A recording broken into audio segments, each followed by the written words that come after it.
Welcome back. Now check it out. The other day I discovered a great YouTube channel. Maybe some of you know about it already. It's called Yesterday's Papers.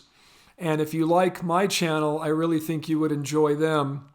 So they have this great series of videos based on a series that the Melody Maker magazine, British music publication, had going back in the 60s and early 70s, in which big music artists of the day would review the top 10 for a given week.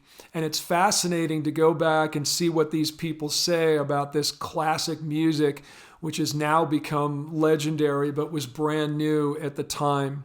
But of course, the other fun part is it's not all classic music. There are groups that I've never heard of, and that's kind of fun too. One-hit wonders that vanished without a trace. So what I thought I'd do is a kind of reaction video. I'm just going to let this thing roll and give my 2 cents. Now, the one that I've decided to start with is a great one. It's Paul McCartney talking about the top 10 singles of February 1967. Obviously, Paul and the Beatles were on top of the world at this time. Make sure to let me know if you guys would like to see more of this type of thing. It was certainly fun to make. And of course, like, subscribe, share the video, ring the bell. Donations at Buy Me a Coffee or PayPal. Look for the links in the description of the video. And I will also put a link to this great channel, Yesterday's Papers, in the description of the video. All right, let's do it.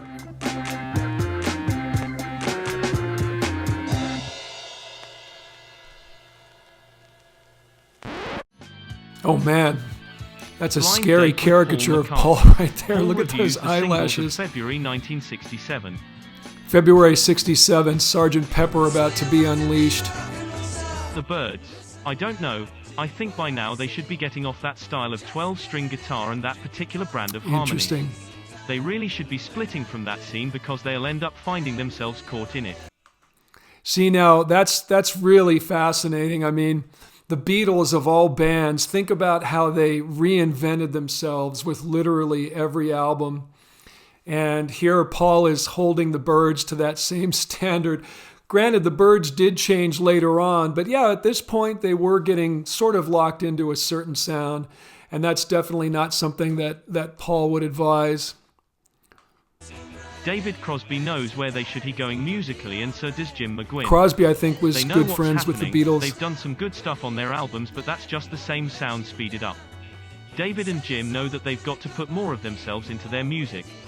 I can't think why it's not happening. They've just got to put more of themselves into it. Is it the Spencer Davis Group? Oh, the small faces. It does sound like Spencer Davis Group. Change for them, and the voice is smoother and better. I'd say the voice is smoother, but I don't know about better. Than On My Mind's Eye. It's a tighter sound in the group. Nice, and it will be a hit. The Move. They're cool. They've just got to be cool. It's a nice record. Very 60s. They've just got to be cool, man. Anything, but the reports I hear are very good. As for smashing tellies, it's all good. This is a very fine record. It will be a hit. It just depends how they're handled in the meantime and how they look after themselves. Did you ever lose your mind now? Did you say there's no tomorrow? The Action, yes. It's quite a not good a band record, that you hear about these days. Group. And I'm not biased just because George Martin records them because they're a good group. I think this is a nice record and it could be a hit. Lovin Spoonful. John Lennon, oh, John Sebastian. Is it from that film? Maybe the film's on the other side then. The thing is his voice is nice but the backing is very ordinary. Yeah, I think Spoonful has done much better than this one. Have arranged this themselves, but it sounds as though they've had pressures from the film company to keep it filmsy. The end was the best bit. Donovan. Look on yonder misty mountain. Yeah, Donovan. Not as good as Mellow Yellow or Sunshine Superman in my estimation. I agree. Very nice words. No trouble there. It's sold 1 million already in the States. I think it will do a little less than the other two. Basically the best thing is Donovan hasn't taken anything from the other two. This record is a new sound all over again. He's all about the originality and the changing of the styles. Saturday Night. He hasn't arranged his version of it on the album too much because it's an album track. I think that if he'd spent some time with that number and put it out as a single, but it doesn't matter what he records, he'll go on forever. And he has. Oh, love Dusty Springfield. Come on, Look of Love. Dusty Springfield. I can see this is an up-tempo teen slanted platter that should be a wow on the chart. And also it's a fine record, bound to be a hit all over the world. Every day and night, well, I've been so confused with the blues. Lee Dorsey, yeah, it's in the same old vein and it will be a hit. Sometimes I wonder if he can go on making records that all sound the same. It could be dangerous. You see the Still, theme I think here. he can probably do a few more because there's nobody else doing it. He's the only one. It just doesn't matter. It will if he makes another 5 like this though, but this is good enough.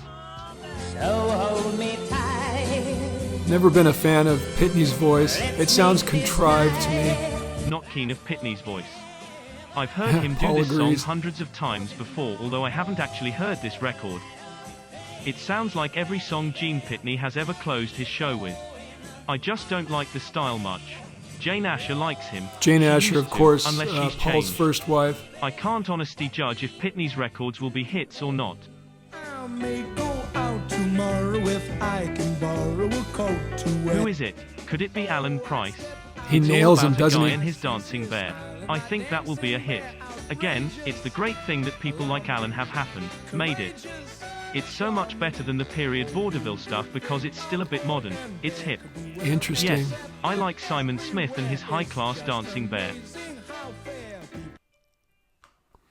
Interesting that Paul kind of knocked the what he called the period vaudeville, because he did a lot of that himself, didn't he?